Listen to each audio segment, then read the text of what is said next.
Kasih karunia dan damai sejahtera Allah Bapa kita dan anaknya Tuhan Yesus Kristus menyertai saudara.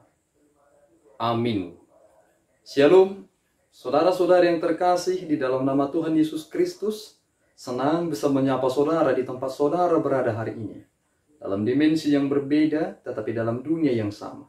Sebagai insan yang diciptakan untuk Tuhan, sebelum kita melakukan rangkaian aktivitas kita pada hari ini, marilah kita mengawalinya dengan mendengarkan firman Tuhan.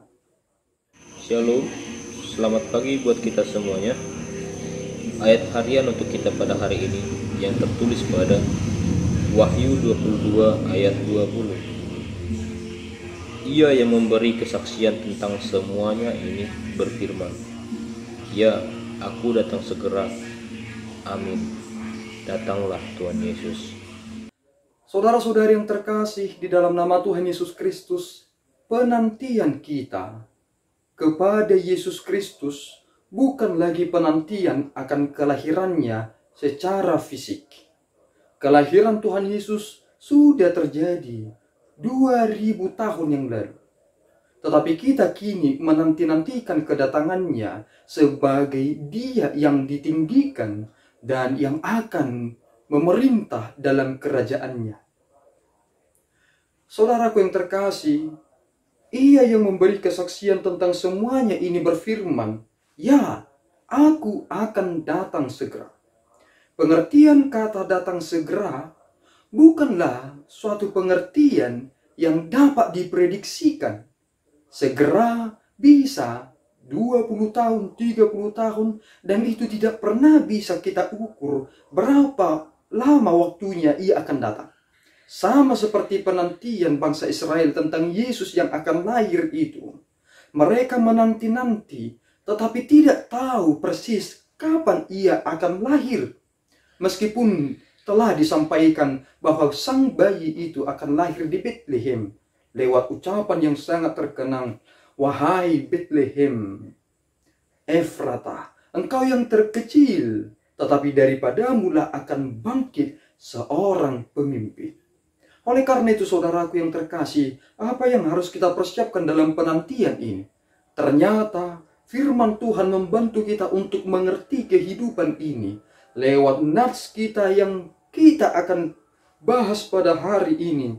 Jika kita lihat dan renungkan mulai ayat 18, kita menemukan suatu penekanan yang sangat penting. Barang siapa yang menambahkan sesuatu kepada perkataan ini, maka Allah akan menambahkan kepadanya malapetaka yang tertulis di dalam kitab ini. Dan jikalau seorang mengurangkan sesuatu dari perkataan dari kitab nubuat ini, maka Allah akan mengambil bagiannya dari pohon kehidupan dan dari kota kudus seperti yang tertulis di dalam kitab ini. Artinya, menambah dan mengurang akan membuat kerugian yang besar. Jangan pernah menambah-nambahkan jika Tuhan tidak pernah berkata demikian. Dan jangan kurangi jika Tuhan berkata demikian. Apa artinya? Jika kita menambahkan sesuatu, berarti itu adalah pemikiran kita untuk kepentingan. Dan akibatnya, karena kita memiliki kepentingan di balik sesuatu itu, maka kita akan dicobai lewat keinginan itu juga. Dan penderitaan akan semakin bertambah. Lihatlah, ketika orang memperoleh gelar jabatannya bukan dengan jalannya atau dikatakan istilah akademis menggunakan sistem copy paste dalam penulisan skripsinya, ternyata di kemudian hari itu adalah hasil karya oleh orang lain.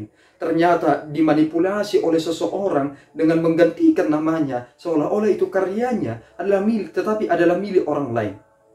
Bukankah dia akan dipermalukan? Meskipun dia sudah mendapatkan gelarnya itu, tetapi ia tidak pernah bisa lolos dari apa yang ia lakukan itu, karena dia tidak mendapatkan itu dari jalannya dan lewat usahanya. Penambahan-penambahan yang terjadi di dunia ini adalah ketika banyak orang berkamuflase mempergunakan nats-nats Alkitab, padahal sebenarnya tidak berkenaan dengan situasi, konteks, dan latar belakang. Akibatnya Ketika seseorang membahas sesuatu, kita ibaratkan seperti dalam Filipi 4 ayat 13, ketika dikatakan segala perkara dapat kutanggung di dalam Dia yang memberikan kekuatan kepadaku. Pertanyaannya adalah, perkara apa yang dapat kita tanggung di dalam Dia?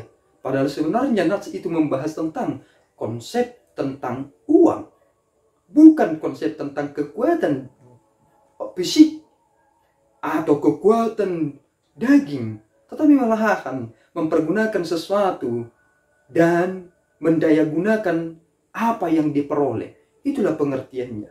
Dan barang siapa mengurang-ngurangi, maka namanya akan dicabut dari buku kehidupan itu.